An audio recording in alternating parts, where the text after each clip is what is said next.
un échec, c'est tout. Sur vous êtes nul, vous êtes incompétent, démission, etc. Ça vous regarde? Très bien. Voilà. Ça vous regarde. Une tension à l'unisson. Comment pouvait-il en être autrement? Dans la salle, c'est une commune meurtrie qui s'exprime. La préfecture tient les journalistes à l'écart, mais les portes sont ouvertes et la sono témoigne des débats. Les méga-feux, c'est pas qu'aux États-Unis, c'est pas qu'au Canada. Quelle a été la préparation depuis 2015? On refuse de Canadair, on refuse d'embaucher des pompiers. Les moyens engagés font l'objet de critiques.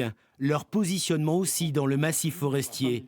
Et ce, malgré un rapport circonstancié. Alors, à 13h14, nous avons une saute de feu d'1 kilomètre.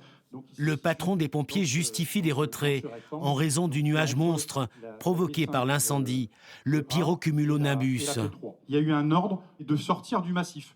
Les reproches restent plus forts. Je ne comprends pas pourquoi les Canadair ont mis tout ce temps pour arriver jusqu'au Porge.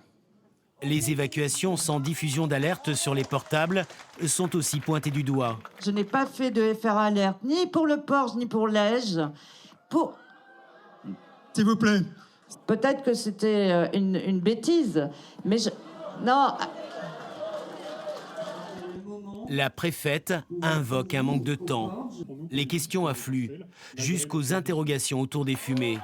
Il y a les maisons qui ont brûlé, mais la santé, qu'est-ce que ça va devenir notre santé? Une plainte collective est en cours. J'ai pas de réponse et j'entends pas de réponse. Maintenant, il faut que la justice fasse son travail. La préfecture disait vouloir expliquer. Pour entendre, les blessures et les doutes sont aujourd'hui trop vifs. Allez-y, madame.